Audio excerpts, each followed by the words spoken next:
Once we knew that Flagler County was spared the brunt of the storm, we actually offered up statewide that we had personnel available to go help in other communities. Flagler County Emergency Management team members are helping in the aftermath of Hurricane Helene. Flagler County has sent 5 team members to one of the hardest hit areas, Dixie County. Flagler County Emergency Management Director Jonathan Lord is one part of the team. We were asked to go help in Dixie County, which is one county over from where landfall was, which was Taylor County. So it's just south of that. They had surge of over 13, maybe even high as 16 or 18 feet of water coming in off of their Gulf. Dixie County, a small county of fewer than 20,000 that sits due west of Gainesville on the Gulf Coast of Florida, was hit by 3 hurricanes in a little more than a year. This includes 2 major storms, Idalia in 2023 and now Helene. Debbie also hit the region this past August. And local news reports say Dixie County finished hurricane debris cleanup just days before Hurricane Helene hit. Team of 2 emergency managers as well as our communications manager with us, and at the same time the fire department is also sending a tender crew, which is actually 2 personnel and a specialized piece of fire apparatus that carries more water than an average fire engine to actually help take care of their community over here in Dixie County. Lord adds Flagler County regularly deploys staff to other areas following devastating storms. Good morning, Flagler County. I'm Rich Carroll. You're listening to Flagler's Morning News on Monday, September 30th. I am an intentional leader focused on solutions that lead to comprehensive, impactful results that are beneficial to all involved. And the reason why I decided to put my hat in for this is that I see the possibility that Palm Coast could also become a ghetto in as few as 10 years. The Palm Coast City Council is set to appoint a candidate to fill the District 4 seat vacancy at tomorrow's business meeting. This morning, we're hearing from 2 additional applicants. 39-year-old Jared Trueheart is a California native and a program manager with the Florida National Guard. In 2013, I enlisted in the Army active duty, moved around the world, so Japan, Virginia, Texas. I left active duty service in 2019. My wife had family in Palm Coast, so we moved here to Palm Coast. Since then, I got a graduate degree at UNF in public administration with a concentration in public policy. I now work for the Florida Army National Guard, hence the uniform. I am a traditional guardsman, which means a weekend warrior as well. 56-year-old Sandra Shank is already heavily involved in Palm Coast politics. As a leader within this community, it is my responsibility to approach my commitments with integrity and transparency.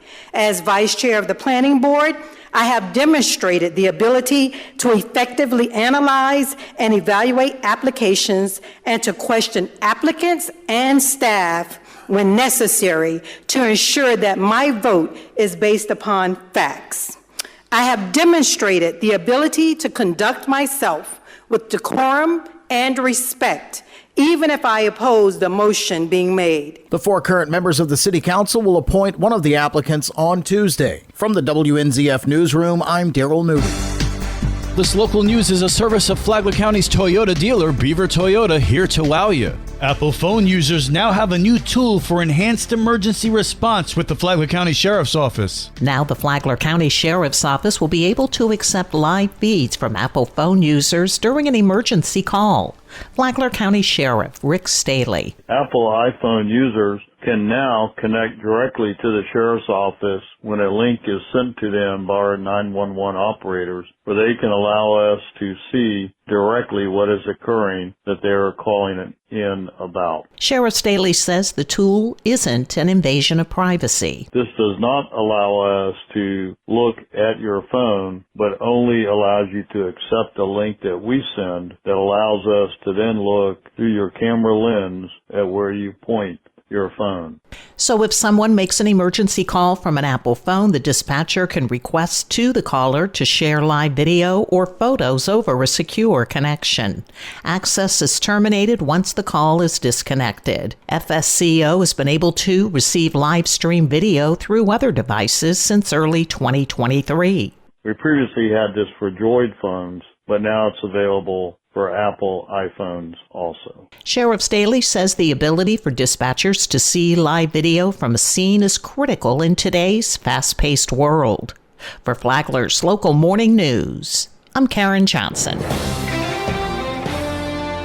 Do you know what a hyperbaric chamber is? Vanessa Lenore's a nurse who works with hyperbarics and said on a recent episode of Veterans on Point that it helps veterans with PTSD. She said the University of Florida is studying the effects of hyperbarics on PTSD. We put you into a 100% oxygen environment. It does treat everything with inflammation, and that ranges from PTSD to TBI. That is a wound to the brain. It's causing inflammation.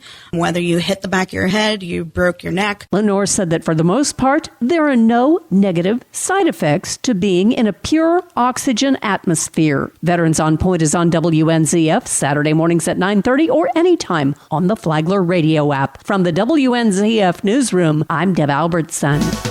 And now you're up to date on Flagler's Morning News. I'm Rich Carroll. And now, Mike Lee Show with your WNZF local sports update. It is a way up, and that's what people need to understand. I was at rock bottom, and it was God extending his hand and his love to me to pull me out of a pit and put me in a pulpit to become a minister of the gospel. So people really, truly have to understand that you can get well, and it's a process. It's not an overnight miracle. You need to let people help you. Darryl Strawberry to those feeling hopeless. The three-time World Series champion was the keynote speaker at the Open Door Recovery Gala last night, where he shared his journey of faith in dealing with addiction. Through all his struggles, he always had one ally. A praying mother, someone behind the scenes praying for me that I would follow the principles and get life on the right road, and that's what happened.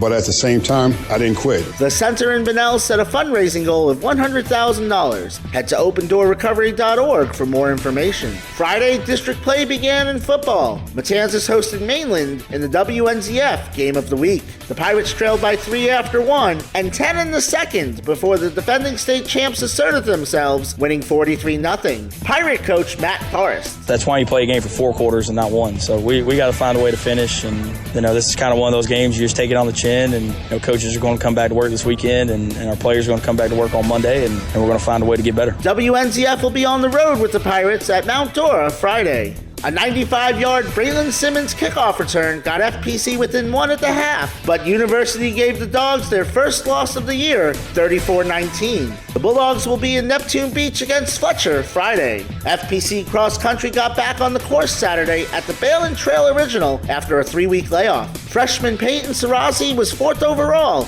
and led the girls to a 2nd-place finish. The boys finished 5th in the 2019 meet. WNZF is your home for local sports with updates Mondays and Fridays. From the Sports Desk, I'm Mike Licio.